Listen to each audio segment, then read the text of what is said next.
विश्वास अलग अलग रूप में देखे जाते हैं, पर कुछ लोग ऐसे भी हैं जो भूत प्रेतों के अस्तित्व को नकार नहीं सकते। कहानी शुरू होने से पहले हमारे चैनल को सब्सक्राइब कर दें, जिससे कि आप ऐसी ही अन्य वीडियो देख सकें। मेरा नाम नमन है और मैं हिमाचल में रहता हूँ। तो ये बात कोई 16-17 साल पहले की है। मैं जिस जगह पर काम करता था वहीं पास में एक फ्लैट किराए पर लिया था। इस फ्लैट में मैं अकेले रहता था। हाँ, पर कभी कभी कोई मित्र संबंधी आदि भी आ जाते थे। इस फ्लैट में एक बड़ा सा हॉल था और इसी हॉल से जुड़ा एक वॉशरूम और किचन। एक छोटे से परिवार के लिए ये फ्लैट बहुत ही अच्छा था और इस फ्लैट की सबसे खास बात यह थी कि यह पूरी तरह से खुला खुला था। हमारी बिल्डिंग एक सुनसान रास्ते पर थी। तो बात शुरू होती है एक शाम से। शाम के 7 बजे मेरे गांव का ही एक लड़का जो उसी शहर में किसी दूसरी कंपनी में काम करता था मुझसे मिलने आया। मैंने उससे कहा कि आज तुम यहीं रुक जाओ और सुबह यहीं से ड्यूटी चले जाना, पर उसने कहा कि मेरी ड्यूटी 7 बजे से होती है, इसलिए मुझे 5 बजे जगना पड़ेगा और आप तो 7-8 बजे तक सोए रहते हैं, तो कहीं मैं भी सोया रह गया तो मेरी ड्यूटी नहीं हो पाएगी। इस पर मैंने कहा कि कोई बात नहीं, तुम अलार्म लगा लेना पर मुझे मत जगाना, तुम अपना टिफिन लगा के चले जाना। इसके बाद वह रहने को तैयार हो गया। रात को खा पीकर लगभग 11:30 बजे तक हम सो गए। अचानक लगभग रात के 2 बजे मेरी नींद खुली। यहाँ मैं आपको बताना चाहता हूँ कि वास्तव में मेरी नींद खुल गई थी, पर लेटे लेटे ही मेरी नजर किचन के दरवाजे की ओर चली गई और मैं क्या देखता हूँ कि एक व्यक्ति किचन का दरवाजा खोलकर अंदर गया और मैं कुछ बोलूं उससे पहले ही फिर से किचन का दरवाजा धीरे धीरे बंद हो गया। मुझे इससे कोई हैरानी नहीं हुई क्योंकि मुझे पता था कि गांव वाला लड़का ड्यूटी के लिए लेट ना हो इसलिए जल्दी जग गया होगा। पर ये क्या, फिर से अचानक किचन का दरवाजा खुला, उसमें से एक आदमी निकलकर वॉशरूम में घुसा और फिर से वॉशरूम का दरवाजा बंद कर दिया। अब तो मुझे भी थोड़ा गुस्सा आया, इसलिए मैंने घड़ी देखी और उसके बिस्तर की ओर देखकर गाली देते हुए बोला कि बेटे अभी तो 3 ही बजे हैं और तूने जग कर खटर पटर शुरू कर दिया।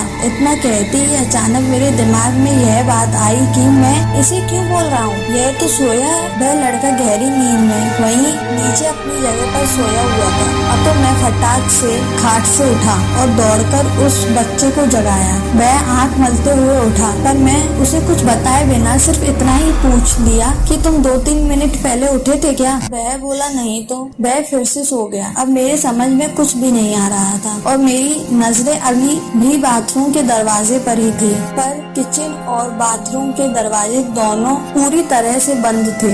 अब मैं हिम्मत करके उठा और धीरे से जाकर बाथरूम का दरवाजा खोला। बाथरूम छोटा था और उसमें कोई नहीं दिखा। इसके बाद मैंने किचन का गेट खोला और उसमें भी लाइट जला, पर वहाँ भी कोई नहीं था। अब मैं क्या करूँ, नींद भी एकदम से उड़ चुकी थी और शरीर में कपकपी भी शुरू हो गई थी। मुझे कुछ भी समझ नहीं आ रहा था। पूरी रात हनुमान चालीसा पढ़ने के बाद मैं वहीं सो गया। इस घटना का जिक्र मैंने किसी से नहीं किया। इस घटना को बीते लगभग 1 महीने हो गए थे। एक दिन मेरे गांव के 2 लोग मेरे पास आए। उनमें से एक तो विदेश जाना था और दूसरा उसे छोड़ने के लिए आया था। वह लोग रात को मेरे यहाँ ही रुके थे और उस रात मैं अपने रिश्तेदार से मिलने चला गया था और रात को वापस नहीं आ पाया था। सुबह सुबह जब मैं अपने रूम पर पहुंचा तो वह लोग तैयार होकर बैठे थे और मेरा ही इंतजार कर रहे थे। ऐसा लग रहा था कि वे बहुत ही डरे हुए हैं और उदास हो। मेरे आते ही वे लोग बोल पड़े कि अब हम लोग यहाँ से जा रहे हैं। मैंने उन लोगों से पूछा कि फ्लाइट तो कल की है, आज की रात आप दोनों यहीं ठहरेंगे ना? उनमें से एक ने बोला रोड पर सो लेंगे पर इस कमरे में नहीं रहेंगे। तो मैंने सोचा इन्हें भी कहीं फ्लैट वाली आत्मा दिख तो नहीं गई। मैंने उन लोगों से पूछा कि आखिर बात क्या हुई है, तो उनमें से एक ने बताया कि रात में कोई ने आकर मुझे जगाया और बोला कि कंपनी में चलते हैं। मेरा पर्स भी छूट गया है। फिर मैं थोड़ा डर गया, इसको भी जगा दिया। इसने भी उस व्यक्ति को देखा। वह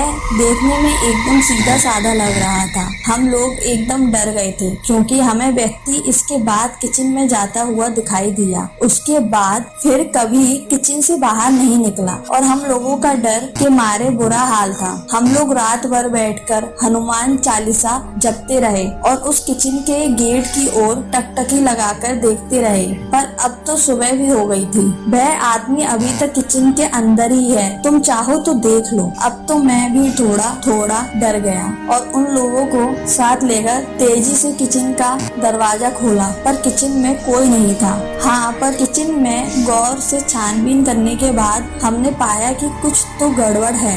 इसके साथ ही किचन में एक अजीब गंध फैली हुई थी। खैर पता नहीं यह हम लोगों का वहम था या वास्तव में कोई आत्मा हमारे रूम में आई थी।